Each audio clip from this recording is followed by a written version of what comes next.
Good day, calculus students. Sorry I'm not with you live, but I'm there with you in spirit, so therefore I've made you this lesson that you can follow along. You can either take notes on your own paper or hopefully you got the documents in ahead of time, maybe found a way to print them. Either way, works for me. We're moving on. We're still in the same unit. We didn't finish the full unit on differentiation rules, but we're going to go on and talk about how do we find derivatives of natural exponential functions. So an exponential function, when I say natural, means that the base is base e. Just like the natural log, ln, is base e. So if f of x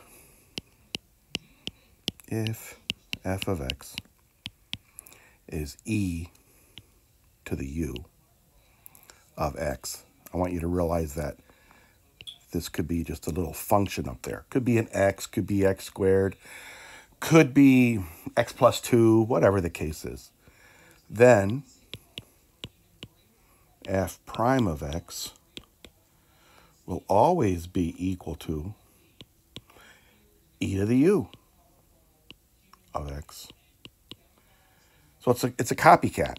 It's always the same thing multiplied by u prime of x.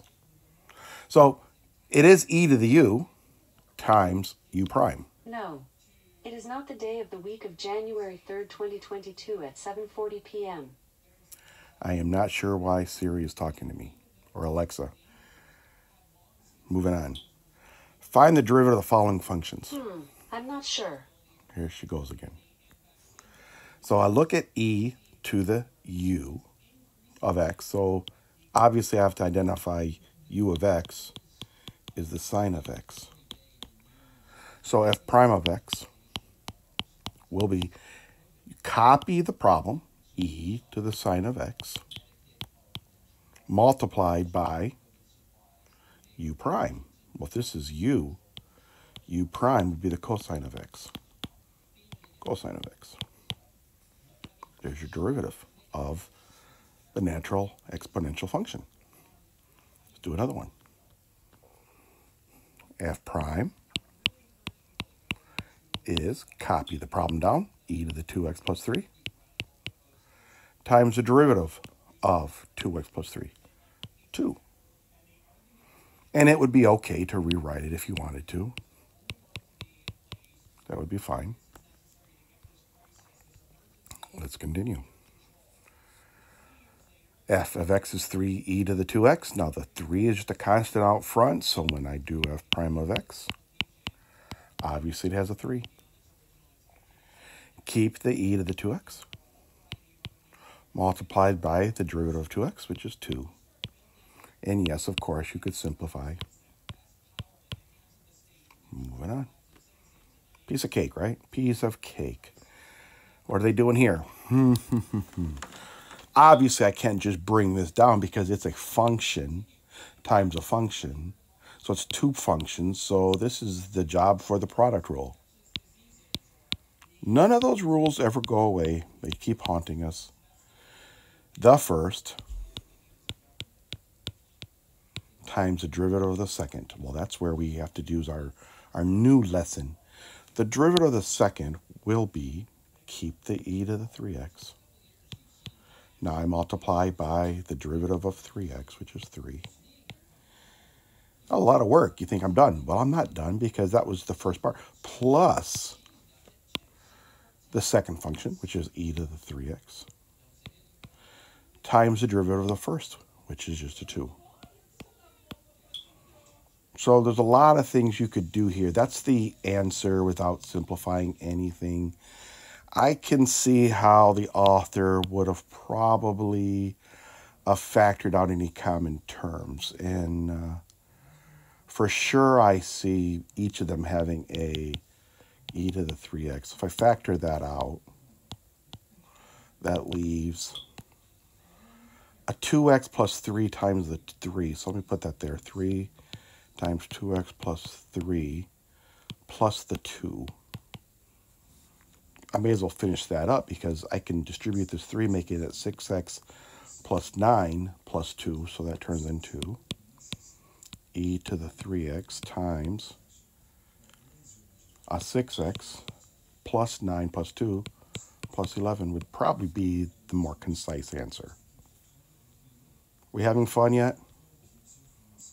I can almost hear you saying, yes, this is just fabulous. Product rule again. F prime of x, the first, x squared, times the derivative of e to the 2x. Now, some of you will get it really fast. You know it's e to the 2x times 2, so you go ahead and write 2 e to the 2x in that order because you got really good at it. All I did was copy the e to the 2x, multiply by the derivative of 2x, which is 2, plus e to the 2x, times the derivative of x squared, which is 2x. Using that same game that I did a minute ago, factoring out the common terms. In this case, I can see they both have a 2. They both have at least one x, and they both have e to the 2x. So I have a 2, I have an x, e to the 2x. What's left out of everything? Well, here, all I have left is an x. Because I pulled out the 2 and the e to the 2x, and that just left one of the x's, plus 2x e to the 2 plus 1, looks like.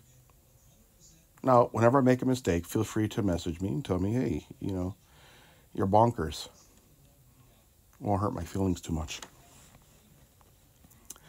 I just cry a little bit, mostly on the inside. This function is going to require a rewrite because one of the last things we did before the end of the semester was the old blessed chain rule. So that required to think of an inside function and an outside function. Inside function being all of this, and the outside function being a function to the 1/2 power. All right, so f prime of x would be, take this inside function to the 1/2, meaning that 1/2, I'm doing the derivative of the outside first, 1/2, keep the inside, take 1 away from 1/2, times the derivative of the inside, e to the u, so the derivative of the inside is e to the u, e to the 2x minus 6, times the derivative of the 2x minus 6, which is 2. Can I simplify that a little bit? 1/2 times 2 cancels out. This part stays on top. This part goes to the bottom with a square root. So I can see this happening, e to the 2x minus 6 there, and an e to the 2x minus 6 up there. Now, is that the best way to leave that answer? Probably not, because this is to the 1/2, this is to the 1. We can treat this as to the first power, this to the 1/2 power. Keep the base, and 1 minus 1/2 is 1/2. So basically, that's my answer. Well, we just finished the whole page, and that was fun. The advantage of me doing it on the video is you could always just replay this video 15 times and then just enjoy my voice as if I was with you. Well, another practice problem. Quotient rule. Yeah, life would just not be complete without the quotient rule. So, f prime of x, ho-de hi, minus hi-de ho, divided by ho-ho. So it's the bottom, 3x squared, times the derivative of the top, which requires the derivative of the natural exponential function, which means e to the 5x times the derivative of 5x, 5, So there was the bottom times the derivative of the top minus the top, e to the 5x, times the derivative of the bottom, which is 6x, all over 3x squared squared, 3x squared squared. Let's see what we can do to clean this up a little bit. The top, I could factor out 3 in both pieces, at least one x in both pieces, and the e to the 5x. So factor out a 3x e to the 5x. That leaves an x and the 5 over here. That one didn't come out. So I've got an extra x and a 5, so it's 5x. Let me double check. That looks about right. Minus, I pulled out the 3. I didn't pull out the 6. I did pull out the x and that, so I'm just left with a minus a 2 over a 3x squared squared, which is really 9x to the 4th. So I can see that I have some more work I could do if I was a glutton for punishment. 1 and 3, and then take out one of the x's and leaving that to be the 3. So that'd be e to the 5x times 5x minus 2 over 3x cubed. That was probably more work than I really wanted to do as far as simplifying, but it's not a bad idea. Okay, differential rule for the natural log. All right, how's that going to be? If f of x is the natural log of u to the x, again, I'm just saying natural log of u, and u is a function, then f prime of x will always be u of x prime over u of x.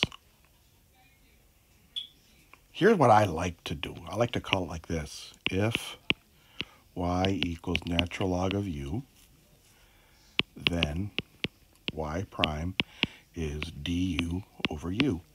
That's basically what I'm doing. It's going to be the derivative of this over itself. To me, that's easier to memorize than this one right here. So there's my u.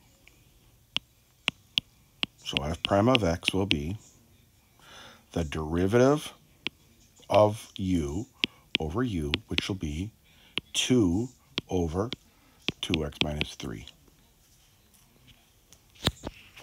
Piece of cake. Piece of cake, right, guys? F prime of x, the derivative of u, 6x plus 2, over 3x squared plus 2x. I can't simplify it anymore, so I run while the running is good. There's my u, f prime of x, derivative of cosine, negative sine of x, over itself. And I know some of you are out there just saying, well, isn't that the same thing as tangent? It certainly is. So there's a interesting fact. This requires a rewrite, only because I need you to realize that you're looking at the 1/2 power. Now, interesting thing about this particular problem, if you don't want to handle this whole thing as u, you could use the property of logs and write it as 1/2 natural log of 2x minus 4 you're going to get the same answer. Okay, you're going to get the same answer. But now my u got smaller, so if u gets smaller, it makes it easier to do that derivative then. F prime will be 1/2 times du, which is times 2, over u, 2x minus 4. And sure enough, those 2's cancel, so you're left with 1 over 2x minus 4. I know what you're thinking. What if I didn't notice that property of logs? What if I just left it as f of x was equal to natural log of 2x minus 4 to the 1/2? Would it still work? If I treated all of this as u? Well, let's see. F prime of x. The derivative of all of this would have been 1/2 times 2x minus 4 raised to the negative 1/2 power times 2, chain rule, divided by itself, 2x minus 4 to the 1/2 power. Let's see what's happening here. The 1/2 times 2 cancels out. That's a negative half, so it goes downstairs. 1 over the square root of 2x minus 4 times the other square root of 2x minus 4. And since it's a square root times itself, it basically cancels the square root out, 1 over 2x minus 4. And it does match up to my answer, but look how much simpler this was by using something simple as the property of logs. But you didn't have to. It worked out just fine. It's just that knowing myself, the more steps I have to do, the greater the chance of me making a mistake. Okay. I'm kind of glad I did it both ways just to see if I was right. All right. He changed the lesson a little bit in here. We're looking at different functions, and now we're talking about values of the derivative at a certain a.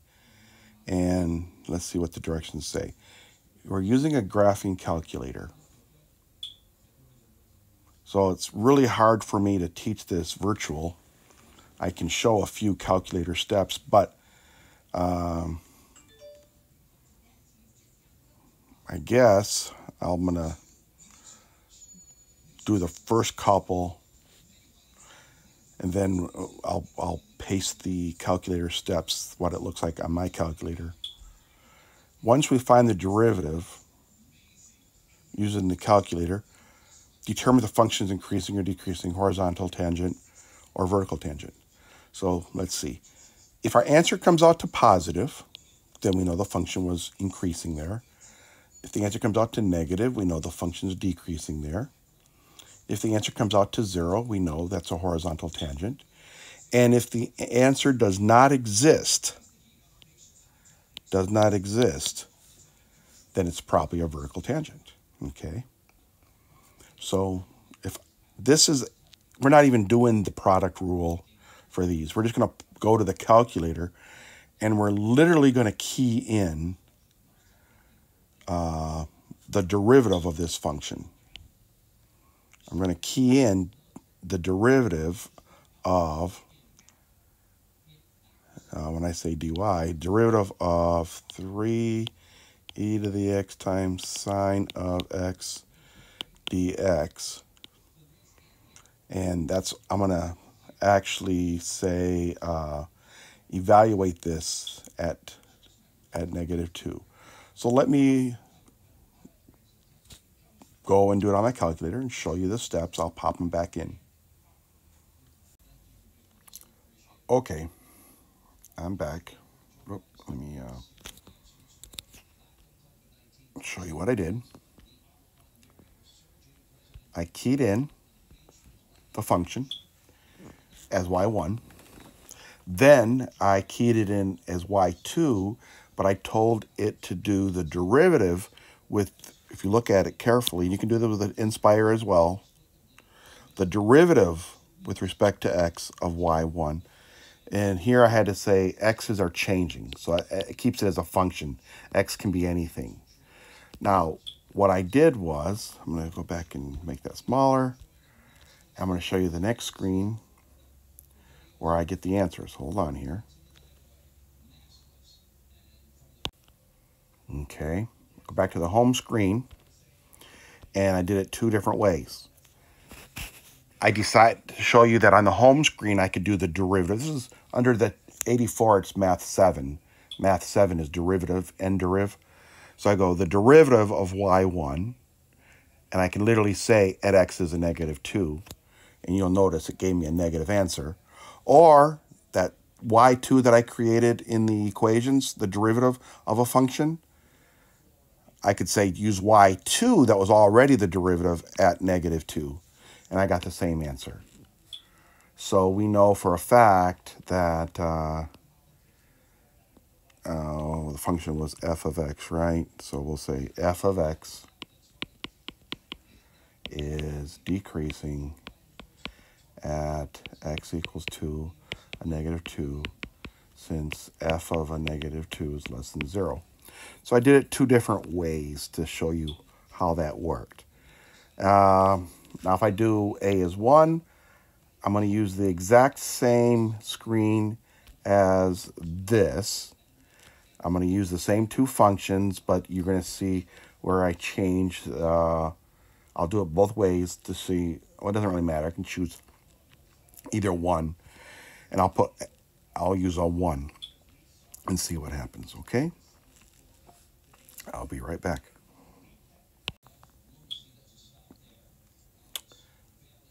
Okay.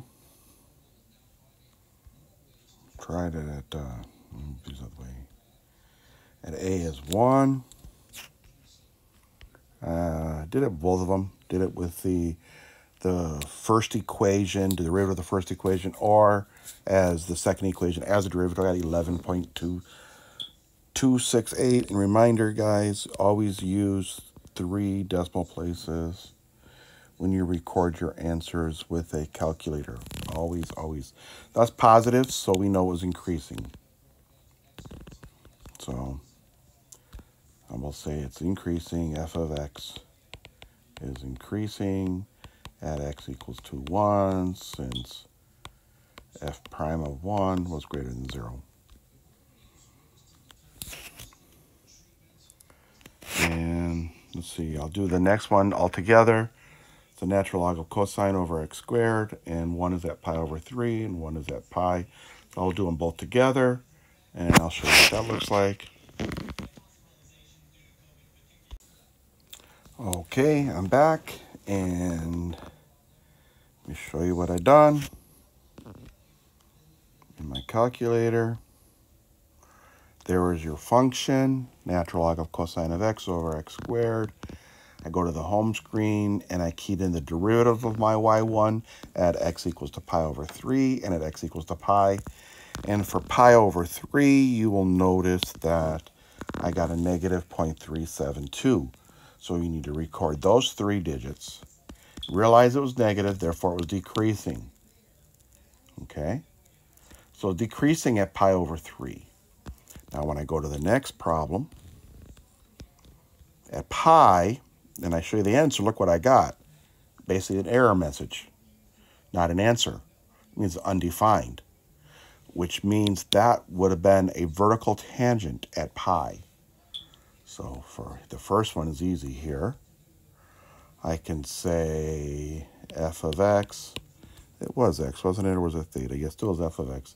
F of x is decreasing at pi over 3 since f prime of pi over 3 was less than 0. But here I'm going to say f of x has a vertical tangent at, I better say at x equals 2 pi, since f of pi is, f prime of pi is undefined. All right, I'm not going to finish those two up. You got the point. Your calculator might be different if you're using Inspire, But if you come to tutoring, you need to be proficient at being able to use your calculator on the AP exam. You don't have to do all that work if you can just use your calculator to find values. All right, moving on here. Okay, what's moving on here? Okay. When the value of the derivative function is positive, we say the function is increasing. We know that. When the value of the derivative function is negative, we say it is decreasing. We know that. When speaking of quantities increasing or decreasing, they do so at a certain rate. A derivative is a rate. We already understand that the derivative to be the slope of the tangent line. Slope is a rate. Therefore, the derivative of a function actually represents the rate at which a function is changing. This might seem like you already know this, but here's like an AP problem or two. It's actually two of them with a couple steps in it. And this is the last part we're going to do. The number of people entering a concert can be modeled by the function. Looks like a really weird function, probably more of a calculator problem. 560 e to the sine of t, where t stands for represents the number of hours after the gates are open.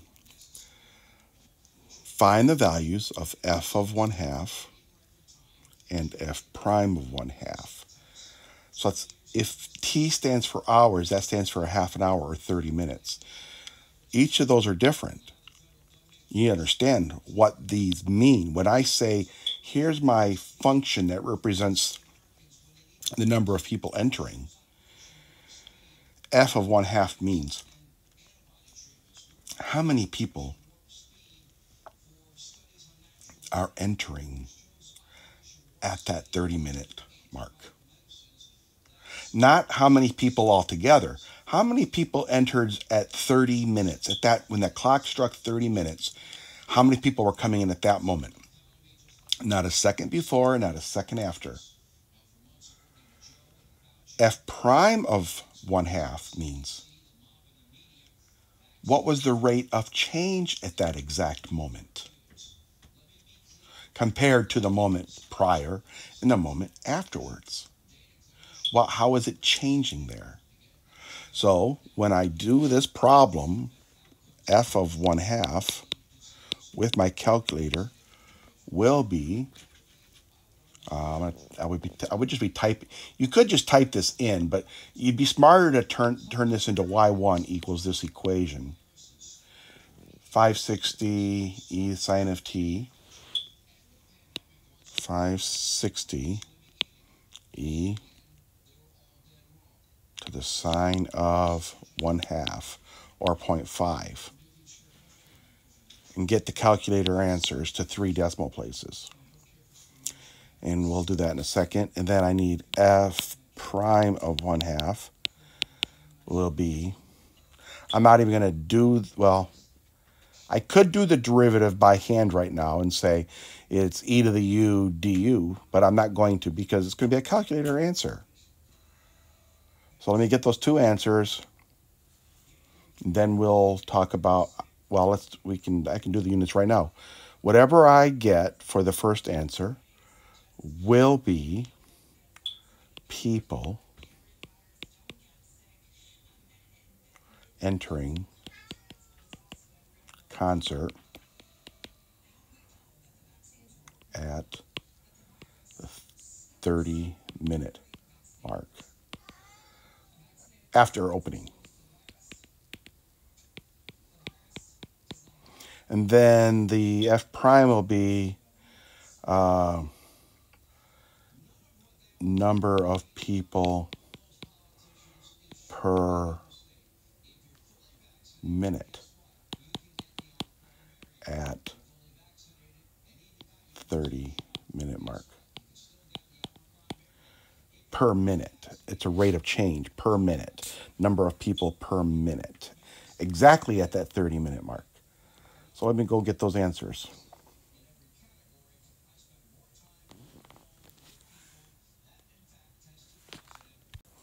Okay, I'm back. I typed in y equals to 560 e to the sine of x. And I want to evaluate at a half an hour, which is 0.5 of an hour. So let me look at the first one here. Let's see.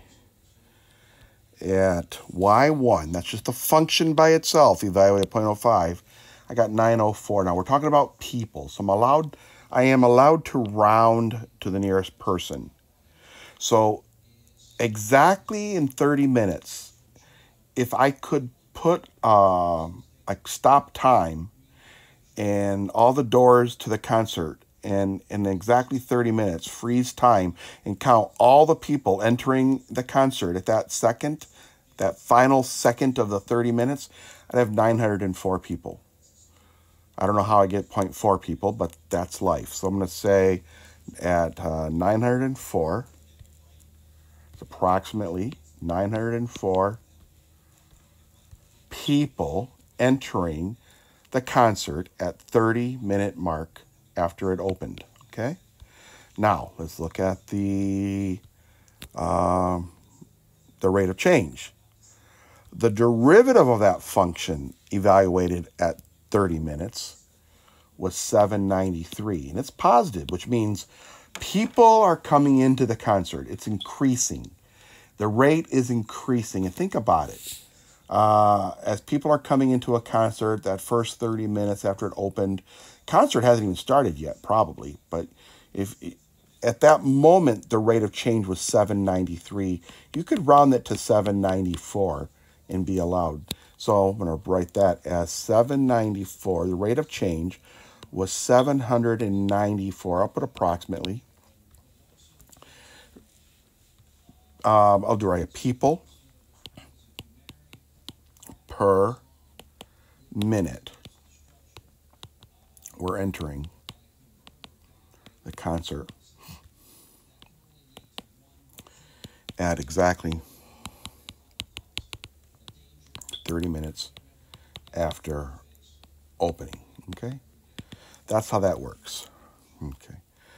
How many people have entered the concert 2 hours after the gates were opened? Is this number of people entering increasing or decreasing at this time?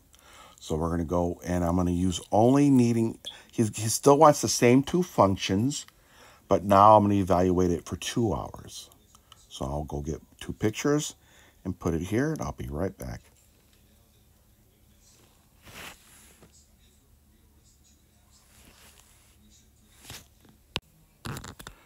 Okay, let's see what's happening. I typed in the function, same function, and at 2 hours, 1390 people were coming in exactly at 2 hours after it opened. So that's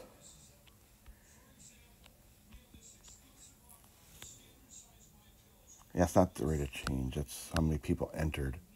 I'm sorry, I was wrong up at the top. That half hour was 900. That's how many people have come into the concert before, yes. That's how many have come in. 904 people entered. We change that word to entered. Entered the concert. And this will be, where's my wrong answer? There it is. What did I say? 1390. So now I have 1390 people have entered at the 2 hour mark. Well, maybe the concert's more than half over, so that's how many people are going to that concert. Now look at the rate of change. What's happening? Negative 578. You could round that to negative 579. That's the rate of change. So when I do that part, at the 2 hour mark, the rate of change of people entering was, or I forgot the number, negative 571 is what I'm going to say. Is that what I said? 571. I can't read if I erase that. 579 was negative 579 people per minute. That meant a decrease in the rate of people entering. Well, think about it. The concert's half over, so you're not going to get the influx at the end of the concert as you did at the beginning of the concert. All right, we have one more problem here. Oh yeah, the old famous cooling problem. After you pour coffee or tea into a coffee cup, it's hot. And so the temperature is represented by this function here. T is in minutes that pass by, and we measure the temperature. Small t is measured in minutes. Big T is measured in degrees. That stands for temperature, Fahrenheit. So it's a very famous cooling problem because he wants to know what is the temperature of the coffee 5 minutes after it has been poured. So basically all I'm asking for is T of 5. So when I key this in my calculator, I'll be looking for what this number means. 70 plus 110 e to the negative 5 halves, or negative 2.5. You want to make it easy. You could just key that in. You don't even have to type in the function to do that answer. I think I'll do that one just for you to show you. You can just key that in. But T prime will be a different story because, well, that's all he wanted for that one. B says, is the temperature decreasing faster 1 minute after it is poured or 3 minutes after it is poured? Well, what do you think? You think it's decreasing the fastest after it was poured, or is it cooling faster after a few minutes? So we're looking at T prime at 1 versus T prime at 3. We're looking at the rate of change of temperature. I'll do approximate. So what I'm going to do is I'm going to get this answer just keyed in straight out. I'm not going to worry about it. Then this one I'll do with the rate of change of it. Okay. Okay, I'll be right back. Okay, so looking at 70 plus 110 e to the negative 2.5. I just keyed it in straight across. 70 plus 110 e to the negative 2.5 comes out to 79, and that was the temperature, 79 degrees Fahrenheit.